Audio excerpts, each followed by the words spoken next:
Hi, I'm Doug Jensen with Vortex Media. Welcome to the 5th episode of Sony's XDCAM Essentials video training series. Today, we're going to talk about shooting in low light conditions using a couple of interesting features on Sony camcorders called slow shutter and night shot. Slow shutter, or EX slow shutter as it's sometimes called on the camera menus, is a variable setting that lets you increase the amount of light that the camera is able to capture during each frame of video, thus producing noise-free images in low-light environments and offering many creative possibilities. All three of Sony's new XDCAM HD 422 cameras offer a slow shutter mode. It's probably easier to understand if I just show you an example. Here's a shot at dusk with slow shutter turned off, and now with slow shutter turned on. That's quite a difference.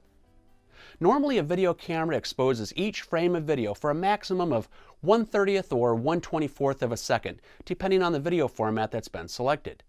And if the shutter switch is turned on, as it should be for normal shooting, then the exposure will be even shorter, such as 1/48th, 1/60th, or even faster.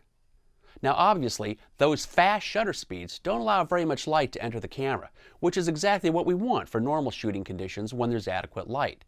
But for low light shooting, slow shutter is a handy tool to have in your bag of tricks. Now to turn on slow shutter with this PMW 100, I just press the menu button, select the Camera Set Menu tab, and then select the menu called SLS EX SLS.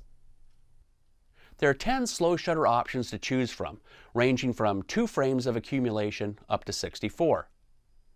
You can see that the light gathering capability of the camera gets better and better the higher I go. In fact, 64 means the camera can collect 64 times more light than when slow shutter was turned off. Just for comparison, here's what the shot would look like with 18 dB of gain instead of slow shutter. Notice how the picture is a lot noisier when the gain is used. However, slow shutter does have one important side effect to be aware of. If there's any motion in the shot, or if the camera moves, you'll get motion blur. And that motion blur can either be a good thing or a bad thing depending on how you use it.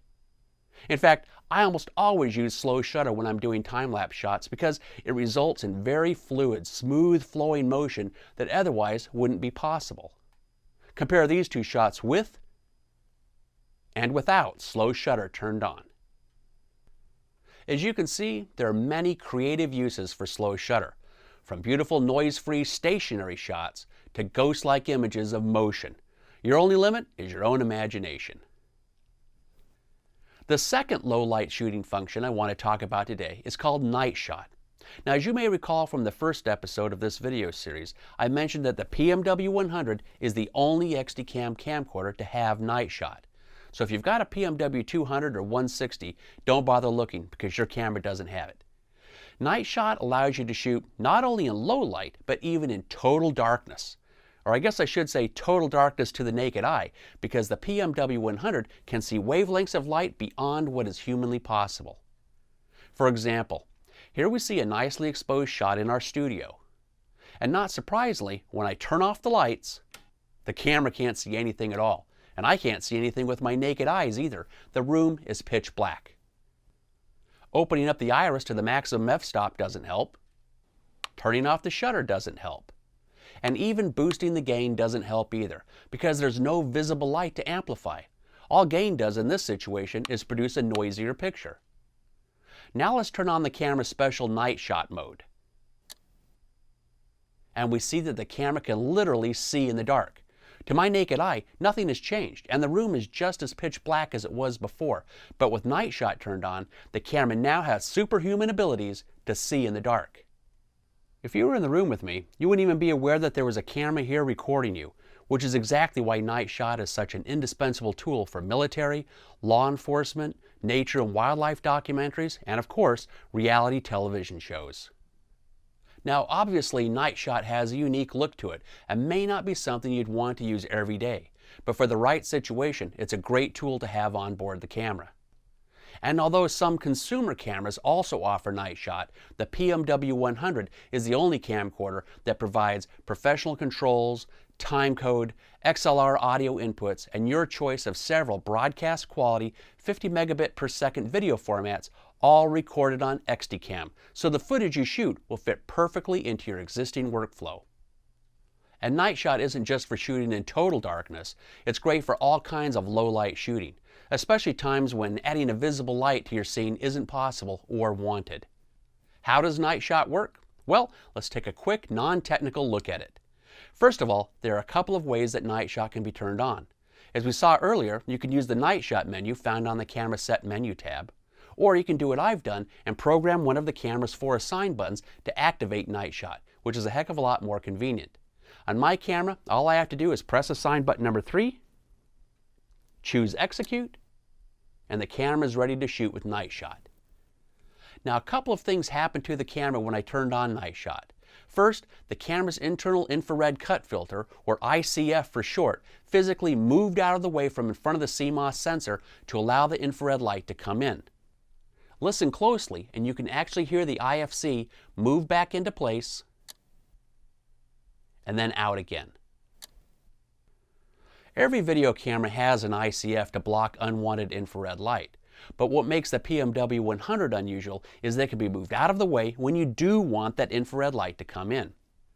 A second thing that happened when we turned on Night Shot is that an invisible beam of infrared light started emitting from right here on the camcorder. I mean, what good is having a camera that's sensitive to infrared light if there's no infrared light to be seen? Watch what happens when I wave my hand in front of the beam. Of course, you can turn the infrared light off entirely with the camera's menus, but I suggest leaving it on. I found that the built-in infrared light is sometimes good enough for faces or other subjects that are within a few feet of the camera, but notice that the pattern of the infrared beam is pretty narrow. It doesn't reach very far, and it almost has the appearance of a weak flashlight. Therefore, if you're really serious about getting great results with Night Shot on your PMW 100, let me suggest that you invest in a more powerful external infrared light that will provide a stronger beam and wider coverage. There are many different models of infrared lights available from several manufacturers, but my favorite is the Mini Plus IR from Light Panels.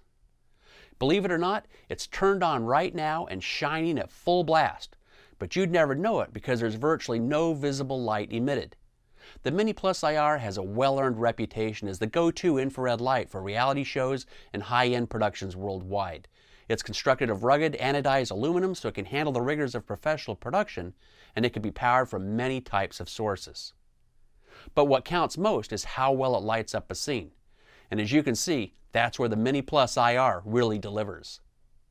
Take a look at this shot using only the PMW 100's built-in infrared transmitter. And here we see it with the Mini Plus IR. That's a big difference, and it really shows what the PMW 100 is capable of when you provide it with proper illumination. An excellent feature of the Mini Plus is that it can be dimmed from 100% to 0% in order to help you get the exposure perfect. And that's a very important consideration because when you turn on Night Shot, you'll have very little control over exposure on the camera. The iris is automatically open to its widest setting, and there's no auto iris function at all. The shutter is automatically turned off, and you can't change that either. The only thing that you do have control over is the gain. Watch what happens as I change the gain from 0 dB to 9 dB and 18 dB. But be careful. Although it's helpful to be able to change the gain when needed, you'll want to use it sparingly because it does add unwanted noise to the image. Well, that's a quick look at a couple of powerful features found on Sony XDCAM camcorders that can help you shoot in low light and no light situations. And that brings us to the end of our 5th episode of XDCAM Essentials. I hope you found this video helpful, and I invite you to tune into our next video. Until then, happy shooting.